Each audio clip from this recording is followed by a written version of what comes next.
So here goes my preview for the Naoya Inoue versus Yoan Boyaeux card that's going to be taking place on Saturday, December 30th, and at the Bunka Gym in Yokohama, Kanagawa, Japan. Headlined, of course, by Naoya Inoue defending his WBO Super Flyweight Championship against 41-4 Yoan Boyaeux. Interesting opponent, considering the fact that Boyaeux, most of his career has actually taken place above super flyweight. He's mostly fought as a bantamweight, as a super bantamweight, and even as high as just slightly above the featherweight limit, interestingly enough. But more on that in a second. Also on the card is going to be Shiro defending his WBC light flyweight championship. It's 108 pounds for you guys. Against Gilberto Pedroza of Panama. Good fight there between these two. Pedroza managed to basically earn the shot, earn his ranking at the very least. With a recent split decision victory over Saul Juarez, where he managed to drop Juarez and win a split decision over him. Very good opponent to have won a decision over, considering the fact that Juarez does hold wins over recent even recent belt holders like Adrian Big Bang Hernandez, as well as Oswaldo Novoa. Also in action is featherweight Satoshi Shimizu, going to be fighting against Eduardo Mancito, and he's going to be defending his OPBF featherweight championship. The OPBF, I believe, stands for something of the nature of Oceanic Pacific something. I'm not sure what. Oceanic Pacific Boxing Federation, I think, is what OPBF stands for. But it's basically a regional title that kind of garners and leads the way onto potentially fighting for a world title. For instance, Shiro himself, the guy that I just mentioned previously, was the OPBF light flyweight champion before he went on to challenge Ganiel Lopez for the WBC light flyweight championship, won it, and now he's a world champion. So there's a possibility that we may see Shimizu at some point in the future against more well-known in the Anglosphere's title list, at featherweight. Your Gary Russells, your Leo Santa Cruz's, your Oscar Valdez's, Lee Selby's, etc., so on and so forth. I'm going to be fighting against Eduardo Mancito of the Philippines. Mancito, a bit of kind of a gimme opponent, a guy that's kind of a stay busy opponent, ostensibly a guy that's had a few recent losses, whereby Shimizu should be able to defeat him pretty handily. And then finally, Takuma Inoue, Naoya's brother, is going to be fighting against Kentaro Masuda in a 10-rounder. This isn't for any eliminator or necessarily a ranking. Takuma Inoue has been a highly rated fighter as of recently. He was actually even in line to fight for the WBO championship, but he had, I can't remember if it was an illness or an injury last year that prevented him from actually being able to fight for the WBO bantamweight championship.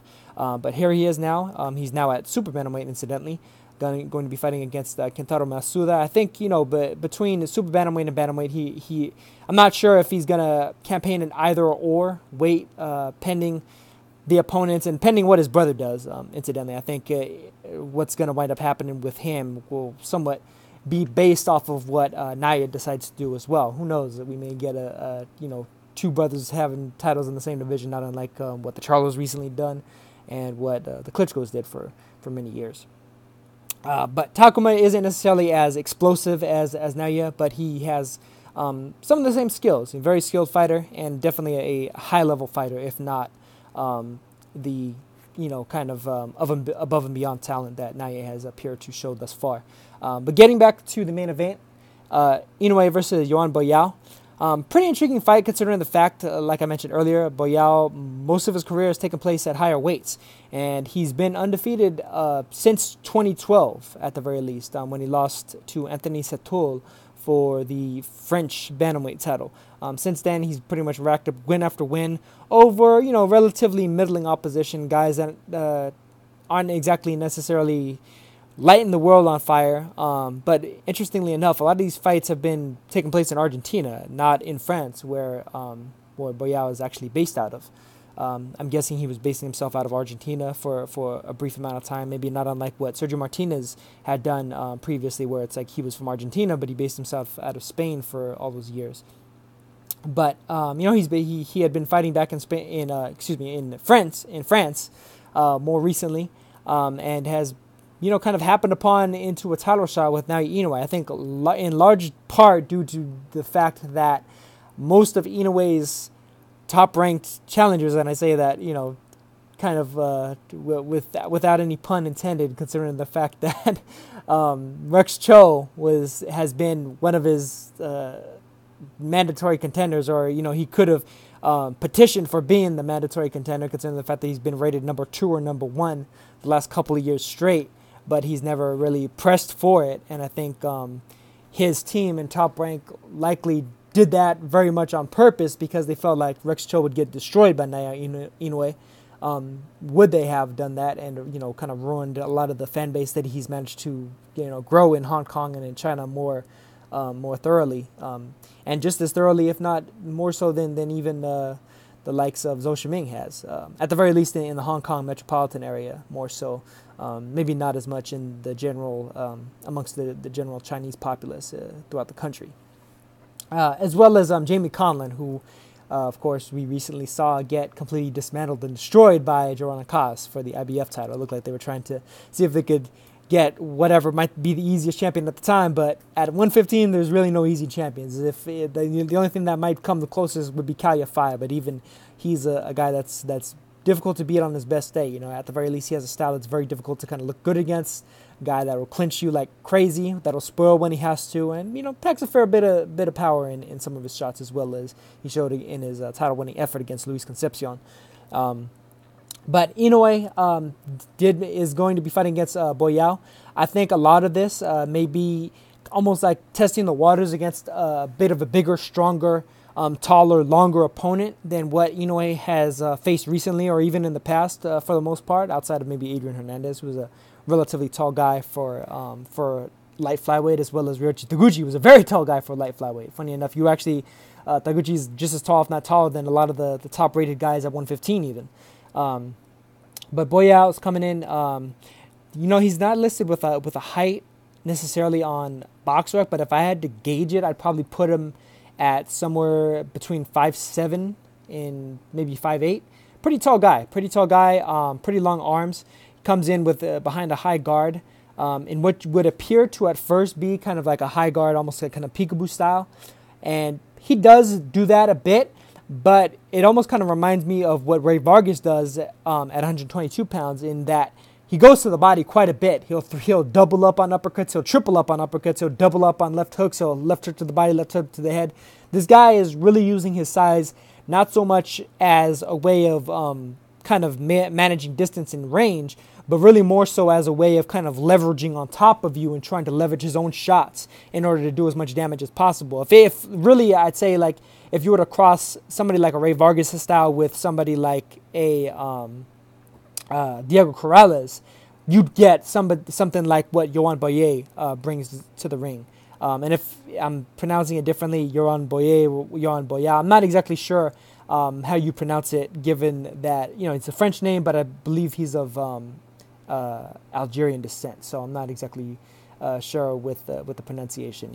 I'm usually up on the pronunciation game, but in this case, I wasn't able to get it down pat before I made this. Short terms being what they may. But against Inoue, this is a big step up for Boyaeux, considering the guys that he's been fighting recently. Just kind of like, guys that he really should most likely be beating. And ultimately, I think this is in large part due to the fact that Inoue wasn't able to necessarily get the bigger name guys kind of signed on the dotted line. Somebody like a Kalya Fai, who was actually offered a fight with Inoue on the Superfly 2 card and chose not to take it.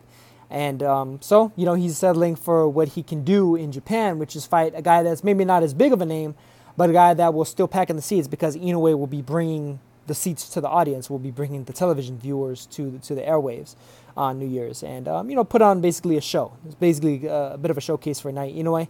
I definitely expect him to shine here against Boyaeux, but Boyaeux's a guy that, from what I've seen of him in the highlights, can be a bit of a difficult opponent to fight. Just by virtue of the fact that he hasn't been stopped before. He seems to be a pretty physically strong guy. And, there's only been a couple of instances in the past where Inoue has fought a guy that's been able to kind of, muscle up with him and be, kind of stand his ground against Inoue and prevent Inoue from just kind of fighting him however he chooses to, whether it's, on the back foot or on the front foot, and just, kind of marching away behind a high guard and just picking him off wherever he so chooses. So I'm hoping for a better fight than what might be expected, which I think a lot of people might think, oh, well, this guy, Inoue will just blow him out in 2 or 3 rounds or whatever. I think he'll be a little bit more durable than that. If I had to guess, I'd probably say a late Inoue stoppage somewhere around the 8th or the 9th round. But that's just kind of a random, just kind of out of shot guess, because Boyaeux's recent level of opposition hasn't necessarily been anything to necessarily gauge him by, as his earlier opposition may have been. But getting to the light flyweight title bout for the WBC belt between Shiro and Gilberto Pedroza. I mentioned before, Shiro was on a great streak this year.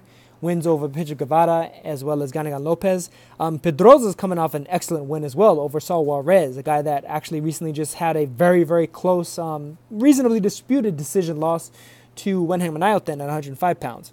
So for him to have edged Saul Juarez in a fight that wasn't necessarily that different in terms of scoring, in terms of like the gauging of the scoring, how wide he actually defeated Juarez from what Wenheng was able to do, that shows a fair bit to what Pedroza's class may be from here on out. Although, being that Pedroza's style is very high volume style, high volume without a ton of power style and without necessarily a ton of speed, but just a high volume, high work rate, throwing punches out the window type of style. I could see where he'd give Juarez a lot of trouble, where Juarez is a bit more of that kind of ambush, kind of pick and choose your spot, athletic type of fighter. And, he doesn't like a guy really swarming him like Pedroza appeared to have done.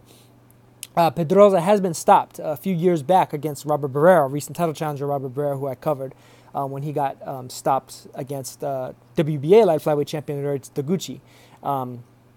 Taguchi was able to kind of wear Barrera down, and what was a pretty good tit-for-tat fight between those two.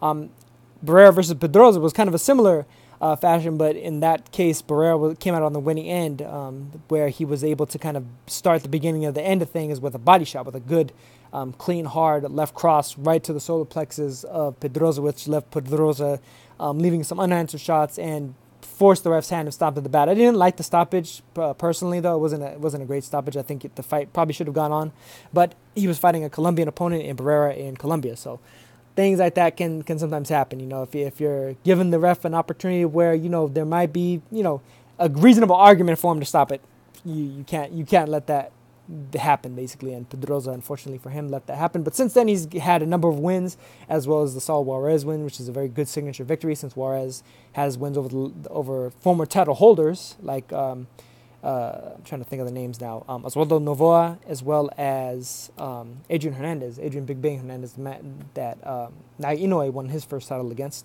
But Shiro, ultimately, I do think that his body work especially will be the thing that's too much for Pedroza.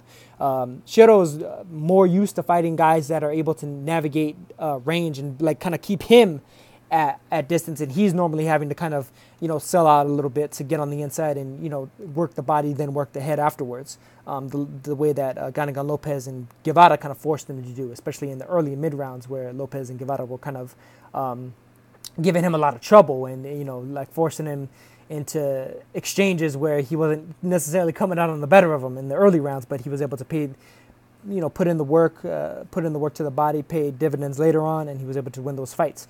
Here against Pedroza, I don't see him necessarily having to put in quite as much work beyond, say, maybe the third round. I think Pedroza will definitely give him a good first few rounds, especially as Shiro tends to be a little bit slower to warm up.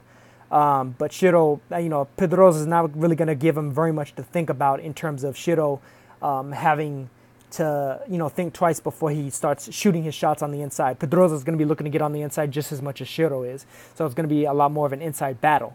And Pedroza isn't necessarily the most heavy-handed or the most explosive of fighters. So I do think that Shiro ultimately will be able to kind of outmuscle Pedroza and make his body work, pay enough dividends quickly enough that he'll be able to stop Pedroza. So that's how I see that fight. As for the Shimizu, Mancito, and Inoue and Masuda fights, I kind of covered them in brief detail in the opening of this video. I expect Shimizu and Inoue to win fairly handily.